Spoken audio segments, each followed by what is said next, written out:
కలశానికి దారం చుడతారు. దానివల్ల ప్రయోజనం ఏమిటో తెలుసు. కలశం అంటే చెంబేగా, దానికే ఉంది. దానికి ముందు భౌతిక ప్రయోజనం. హిందూ ఆచారాలు ఎప్పుడు భౌతిక, మానసిక, ఆధ్యాత్మిక 3 ఉంటాయి. భౌతిక ప్రయోజనం ఏమిటంటే మీరు కలశానికి ప్రత్యేకంగా దారం చుట్టి పసుపు కుంకుమ పెట్టి అక్కడ పెడితే ఎవడు దాన్ని ఏ పనికి పట్టుకెళ్ళిపోకుండా ఉంటాడు ముందు. ఇది ఏదో ప్రత్యేకంగా చుట్టారు రాని. మానసికం ఏమిటంటే అసలు పూజ చేసే ముందు ఆ కలశానికి ఇలా డైమండ్స్ ఆకారంలో దారాన్ని గళ్ళు గళ్ళుగా చుట్టి పసుపు కుంకుమ పెడితే ఎంత అందంగా ఉంటుందండి చూడడానికి.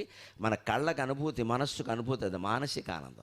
ఆధ్యాత్మిక కోణం వేరే ఉంది. మన మనస్సే ఆ కలశం. అందులో పోసే జలం ఏం చెప్పారు ఆయన? ముదమృతాపూర్ణే ముత్ అంటే సంతోషం. కలశానికి చుట్టిన దారాల్లాగా ఎప్పుడు భాగవతం పద్యాలు పాడుకుంటూ భగవన్నామస్మరణ చేసుకుంటూ భగవంతుని పేరు అనేటువంటి దారాలు మన మనస్సుకు చుట్టేస్తే మనస్సు పక్కకి వెళ్లకుండా ఉంటుంది. తాళ్లతో బంధించిన వాడు ఎవరు పక్కకి వెళ్ళలేడు కదా.